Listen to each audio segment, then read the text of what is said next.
What's good, y'all? It's my first ever YouTube video on here, let alone my first ever tutorial. And today I'm going to be answering a question that I get asked frequently, and it is, how do I achieve that dreamy, bloomy look in my photos? It's a bit of a cinematic look, it's dreamy, you see the blooming in the highlights, sometimes around the subject's hair, and you're just wondering, how the hell does Woody get his photos to look so dreamy? Well, today I'm going to be spilling all the sauce. I'm going to be giving you guys some tips. I'm not going to be able to screen record this, but I'm hoping you guys can get the point across. Hopefully I can get the point across regardless.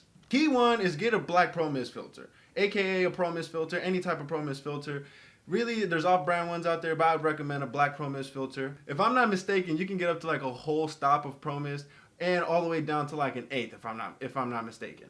If you get a Pro Mist filter and you're still not happy with how bloomy and how soft everything could look, then that's when you can do stuff in post like I'm going to show you today. So if your goal in this case, which I shot this photo with no Pro Mist filter, if your goal is to make the sky softer, once you get that mask inverted or the mask involved, then you... So we're going to pause it right there. I totally forgot to mention the fact that you're supposed to select the sky or subject, whatever it is that you choose, in Lightroom, in the masking panel.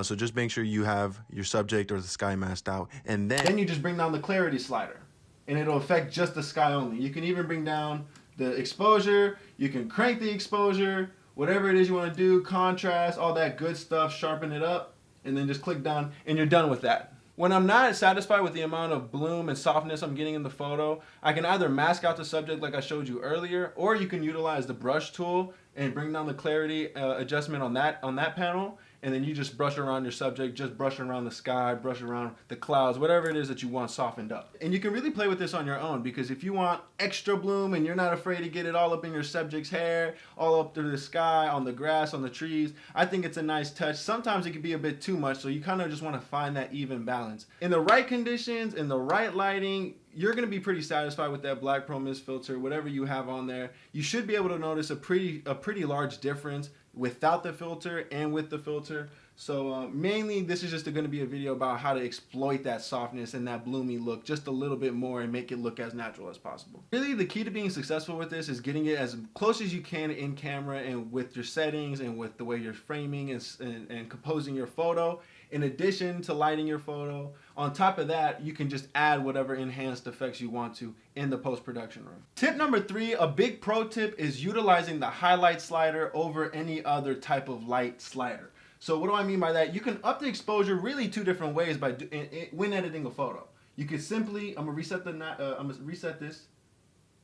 So you can literally just up the exposure using the exposure slider and expose it that way, right?